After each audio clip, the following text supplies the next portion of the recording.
Fear. What should be left behind? Freedom is never voluntarily given by the oppressor. It must be demanded by the oppressed. This is a quote by Martin Luther King Jr. My name is Samantha Mena, and I am a sophomore at the University of Detroit Mercy, and I am a board member of an organization known as Titan Dreamers. I am here today to share another perspective on how the immigration system affects the people around you. The effects of this system are so large and so prominent, they can be seen in many different ways. From a DACA recipient, an undocumented parent with children, a grandmother who's worked tirelessly to obtain her working visa, and even a family separated at the border and placed in cages. I myself am a documented individual who is part of a family and community that is for the most part undocumented. I was raised in a single-parent household by an undocumented mother. For most of my life, I have felt stuck in a gray area. On one end, I didn't feel like I fit into my migrant family because I was documented. Always being told, you got lucky, you got papers, you have nothing to worry about. Or, you're the key to getting your family out of this position that they are stuck in. You can get them papers. Making me feel as though the entire weight of the world was on my shoulders. On the other hand, I never felt like an American, because despite being born here, I was still part of a migrant family. I was brought up in an environment where my family was living in constant fear, anguish, and shame. Over time, I began to internalize these feelings. Every single day felt like another battle towards survival. I was stuck in a belief that I and my family were not as worthy as the people around me, and that having documentation held you to some sort of higher status and made you advanced in our society. This made me feel like we always had to compensate for the fact that they were undocumented, to prove that they belonged here just as much as the people around us, leaving me in a state of constantly trying to be something that I am not and leaving behind what truly makes me, me. One day when I was 16 and driving to school, as I was getting out of my subdivision, I saw my mother pulled over by cops. I was in disbelief, but somehow I knew that it was her. I put my foot on the gas and rushed towards her. The police officers ran to me in confusion, and all I could seem to say was, "That's my mom. That's my mom.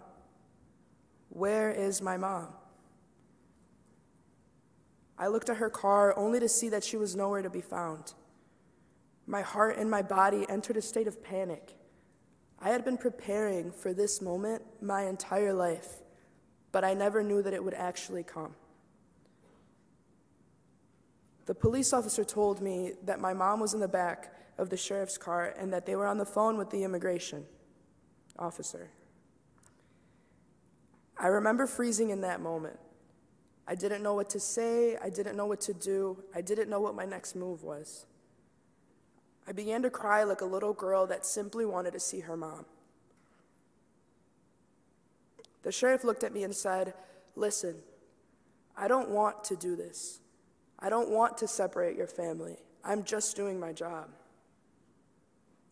Like you said, this is just your job. This is just another day of you pulling somebody over. But this is my mom. She is my entire world, and I will be left all alone if you take her. I still need her here. He walked away, and what felt like a million years later, the sheriff finally came back and told me that they were going to release my mom because she had been a law-abiding citizen for over 20 years. I had pushed this memory so far back into the back of my mind that I basically forgot that it had happened. I considered this moment to be very traumatic and something that I never wanted to relive. But in this moment, I realized that I, my mom, and even the police officers were all simply part of a broken and unjust system.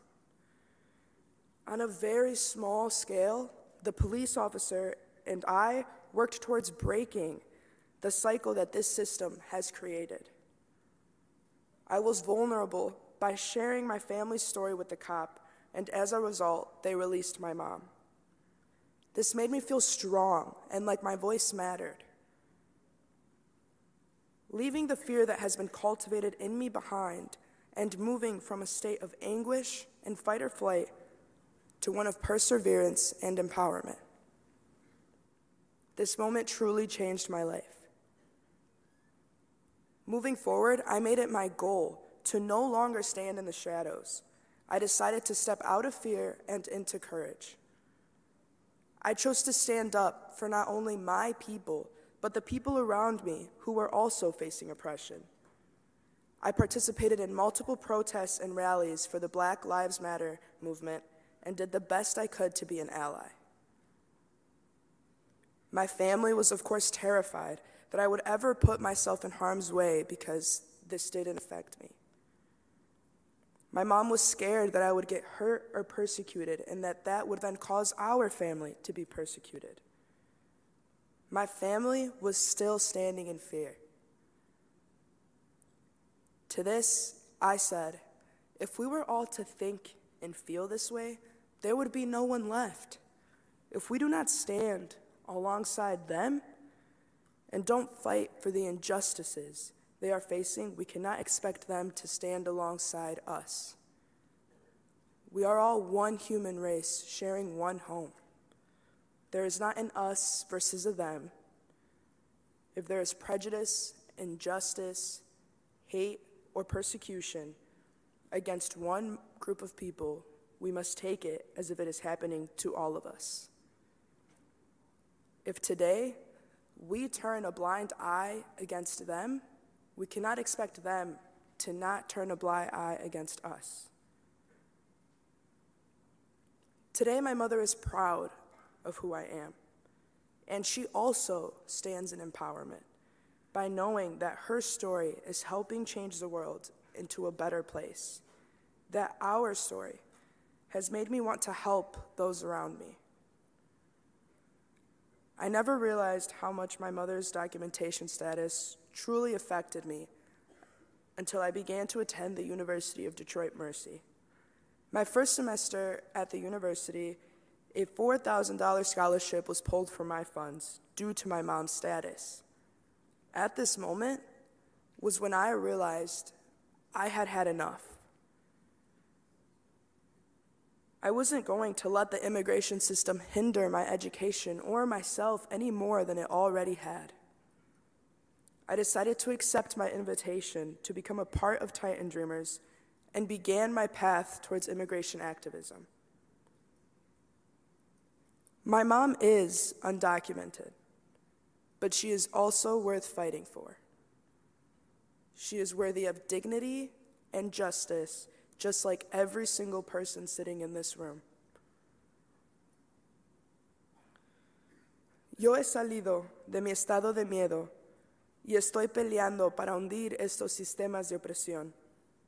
¿Vas a hacer lo mismo tú? I have stepped out of fear and am standing up against these systems of oppression. Will you?